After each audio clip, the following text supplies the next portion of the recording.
Les yeux de l'Éternel sont sur les justes, et ses oreilles sont attentives à leurs cris.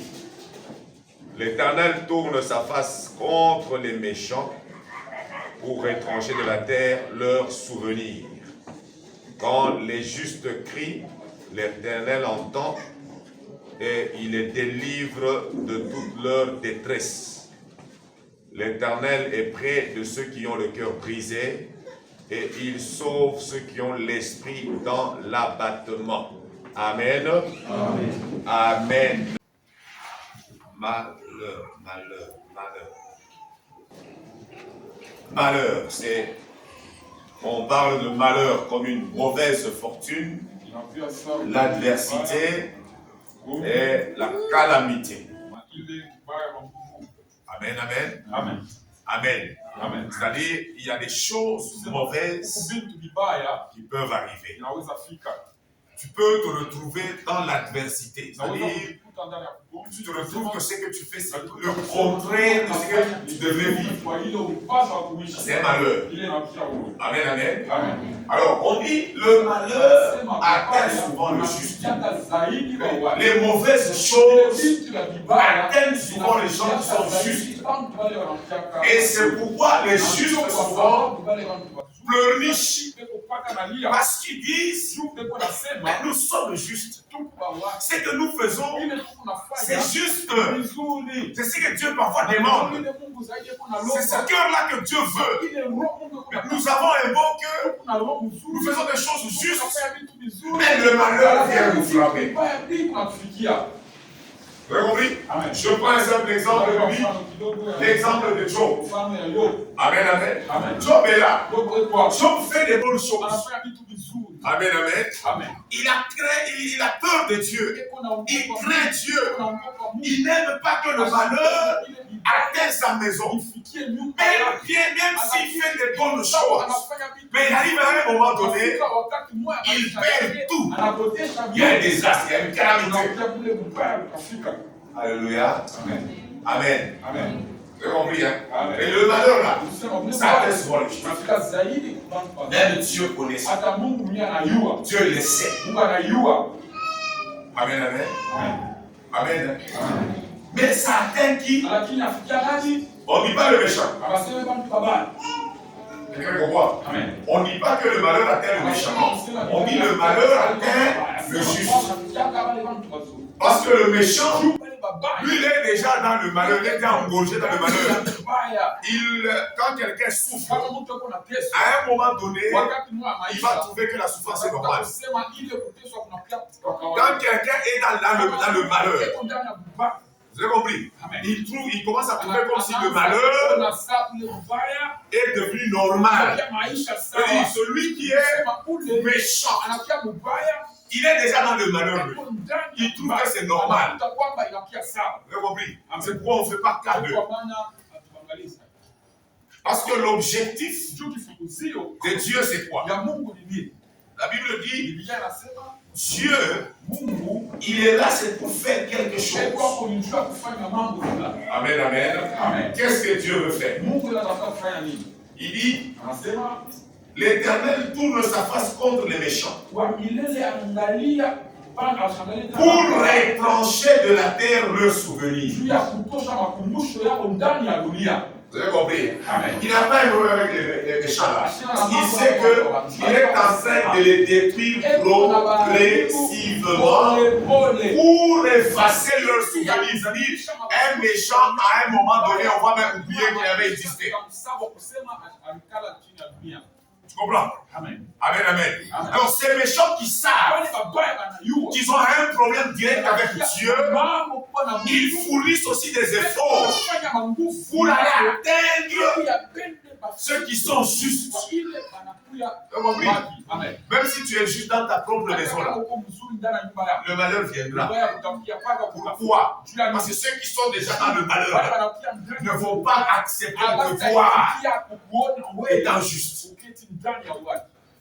Ah, bien compris. Je donne un exemple. Vous êtes à 5. Vous retrouvez que 5 filles, vous avez Vous êtes amis, oui. marafiki Mais vous n'avez pas le même caractère. lakini hamna tabia. Les 4 Baine ont le même caractère. kuna tabia moja. Par exemple, ils aiment trop les Kwa autres, ils mfano, font ceci, wewe ceci. unapenda bana Mais kukaa toi, là, zaidi, lakini Tu wewe te préserves trop. uko na chunga zaidi. Elles vont t'aimer. Watakupenda, Elles vont t'aimer. watakupenda. Non, parce qu'elles vont dire quoi? Juu ya nini watasema? Elles nous accusent. À un moment donné, Wakati ta présence ile wa- est comme un jugement. inapia saa hukumu. Tout celui qui est juste, Wote anapia sa présence, même si les gens ne le connaissent pas, partout il peut aller, sa présence est comme un jugement avec les autres. C'est là que nous sentons à un moment donné, comme si nous ne sommes pas le bienvenu sur la terre. Le compris? Quand tu ressens ça, ne pleure pas. Toi, tu es différent des autres. Tu n'es pas comme eux. Mais souvent, nous voulons prendre le même langage comme eux. Nous voulons comprendre les choses comme eux. Si tu es juste, garde ta justice. Alléluia. Si tu es juste, garde ta justice. Parce qu'il y a peu, très peu de justes sur cette terre. Qui sont justes? Disons, on dit le juste, c'est celui qui juge ou qui agit selon la justice. C'est ça que j'ai dit. Si tu es juste, les autres là ils te voient. Ils te voient comme si tu les jugeais. Vous avez compris? Donc le monde ne peut jamais, le monde du péché ne peut jamais supporter de telles personnes. On ne vous supportera pas. On ne va pas vous aimer. Aujourd'hui, les chrétiens cherchent à ce qu'on les aime partout. C'est faux. Si tu es juste, on ne va jamais t'aimer. Ne cherche pas que les gens t'aiment. Non, tu n'as pas besoin de ça. Tu as besoin que Dieu t'aime. Un point, un trait. Si Dieu t'aime, le reste, ce n'est plus ton problème. Mais non, aujourd'hui, nous voulons plaire aux gens. C'est ce qui fait que nous perdons notre justice pour nous aligner avec les méchants. Nous voulons marcher avec les méchants. Nous voulons être avec les méchants. Nous voulons vivre avec les méchants et laisser la justice de Dieu. Amen. Soyez justes. Amen, amen. Que les gens vous aiment ou pas. Un homme juste, c'est celui qui est conforme à la raison. Il est conforme à la vérité. Un homme juste. Il faut être juste dans la vie. Il ne faut pas chercher à plaire les gens. Il faut être juste. Amen. Sois juste. Quelqu'un me comprend? Amen. Hein? Vous savez, c'est pas facile. C'est difficile. La vie chrétienne, ce n'est pas une vie facile. Hein? Vous avez compris? Amen. Parce que dans la vie chrétienne, ta personnalité n'a rien à voir. Ta connaissance n'a rien à voir. Tes études n'ont rien à voir. Hein? Ta vie matérielle n'a rien à voir avec ça. Dans la vie chrétienne, premièrement, la justice. Soyez juste. Jugez justement. Ouais, hein? Vous avez compris?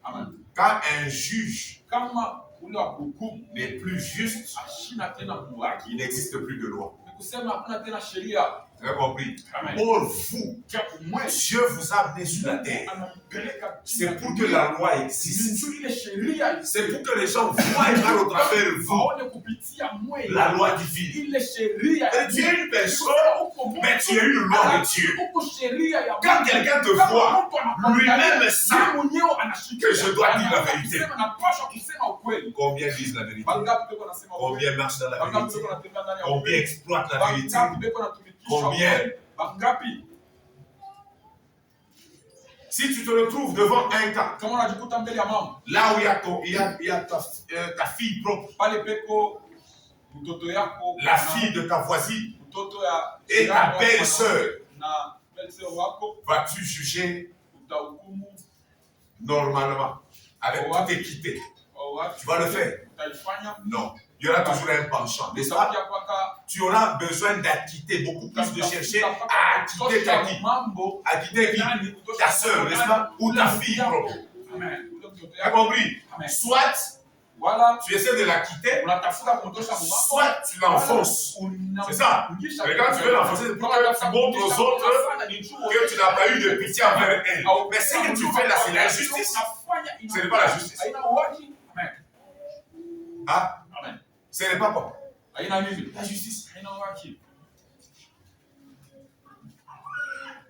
Et là, nous voyons des chrétiens Na pale tunaona Wakristo qui prient beaucoup. wale beko naomba Mais sana. en eux, il n'y a Lakini ndani yao aucune justice. Il n'y a rien de cela. Rien d'autre. Hamuna hata kidogo. Amen, amen. Amen. La Bible dit Dieu entend la prière Mungu eko anashikia maombi d'un juste. ya ule wa watu. Quand quelqu'un est Kama juste, mtu kwa watu, Dieu entend sa prière. eko anashikia maombi yako. Hein? Amen. On a dit quelqu'un qui est saint. Anasema ule mtakatifu. Parce que Dieu sait que Mungu anaweza kusema mwei. vous avez la difficulté d'atteindre la sainteté. Kigumu ya Mais il kufikia vous demande d'être juste. Lakini anamuomba mkiba. Vous avez compris? Amen. C'est lui qui est 3 fois saint. Ule anakia mara tatu C'est-à-dire, la sainteté se trouve en Dieu. mtakatifu kundani Sur la terre, il n'y a personne qui peut atteindre la sainteté de Dieu. hakuna mtu atafikia kwa mtakatifu. Quelqu'un me comprend? Amen. Alors Dieu, Sasa Mungu sachant cela, mkutambua il sait que les hommes que j'ai créés sont sous la loi. Qu'est-ce que Dieu fait? Dieu envoie la grâce. Anatuma Lorsque la grâce est venue, elle est venue remplacer la loi qui vous faisait que vous deveniez méchants et pécheurs. Dieu, par la grâce, il vous justifie. La grâce est venue pour nous justifier. Pour la justifier. Bon, on te justifie de quelque chose que toi tu n'as pas fait. Mais Dieu te justifie. Il est juste. Parce que je l'ai fait grâce. Tu me comprends? Mais il te demande maintenant, à ton tour, comme lui t'a justifié, que tu sois aussi juste. Vous avez compris? Soyez juste dans tout ce que vous faites. Dans votre vie, soyez juste. C'est là que la Bible détermine pour dire que votre oui soit oui et que votre non soit non. C'est-à-dire, si tu dis non, ce n'est pas ça, que ça soit ça. Tu dis oui, c'est oui, un point clé. Ne mélangez pas. Ne dites plus autre chose après. Parce que quand vous voulez dire autre chose après, vous n'êtes plus juste. Vous avez compris? Hein? Maintenant, vous priez. Vous ne voyez rien. Parce que vous n'êtes pas juste. Je l'ai toujours dit. Dieu ne travaille pas avec notre nature humaine, avec nos émotions. Non, Dieu travaille avec le cœur. C'est-à-dire, ce que tu caches, Dieu le voit. Ce que tu caches, Dieu le lit. Ce que tu caches, Dieu l'entend. Parce que ton cœur, lui, dit autre chose et toi, tu fais autre chose. Tu es une autre personne dans ton cœur, mais à l'extérieur, tu présentes pour quelqu'un d'autre. Ne sois pas comme ça. Tu ne peux pas mentir. C'est facile de mentir les gens qui t'entourent, mais tu ne mentiras jamais Dieu. La solution de ta vie ne vient pas de ces gens qui t'entourent, mais la solution de ta vie vient de Dieu. Alors, si tu mens, tu t'empêches toi-même d'atteindre la bénédiction que Dieu t'a réservée. À qui la faute? La faute n'est pas la faute de Dieu. C'est ta propre faute à toi. Tu caches quoi? Moi, je me demande, aujourd'hui, il est facile de trouver les gens justes dans ce monde ici. Ah? La Bible continue par dire, le juste vivra par... Ah? Le juste vivra par... C'est-à-dire, Dieu commence à te considérer comme il t'a fait grâce, il t'a justifié, il te considère comme étant juste. Il te dit, toi là, que moi j'ai justifié, tu vivras par la foi. Combien vivent par la foi? Hein? Combien supportent que les autres bénéficient? Combien supportent la bénédiction et l'élévation des autres? Combien? Combien supportent? Combien tu unaweza kucheka unafurahia na unaambia mwanamke ah merci Mungu akubariki sana. Mais muro rafiki wanatembea pamoja, anabarikiwa. Est-ce que naona sikia furaha vile na shiki? Bien wewe unacheka kule kumechi. Mais ndani ya roho yako inaanza kuderanger. N'est-ce pas frère mon bébé? Amen. Le rama oui batatu. Oui, c'est ça. Michi mpenda c'est. La vie en fonction de sa vie. Donc automatiquement tu t'accuses toi-même. Dieu entend partout. Ne croyez pas que Dieu est avec toi à l'église. Quand tu sors de l'église, tu es seul. Quand tu es à la maison, tu es seul. Même quand tu es dans ton lit là seul, Dieu est avec toi, il te regarde. Quand tu parles avec ton mari, Dieu vous entend, il vous regarde. Même si vous mentez, il lui dit il le sait. Qu'on ne vous trompe pas. Ça ne dit pas Bwana Yesu karibia tena kuja. Mungu mbishi ona wewe pamoja. Ana nakula mboga ya kuwekea mdogo yako na kuwekea mdogo ya Bwana. Mungu ana vile morceau mele nenda unga. Alors Dieu voit. Tu n'es pas juste dans ce que tu fais. Vous pensez à quoi? Moi je connais. Dieu te voit. Ne soyez pas des chrétiens pareils. Soyez des chrétiens justes.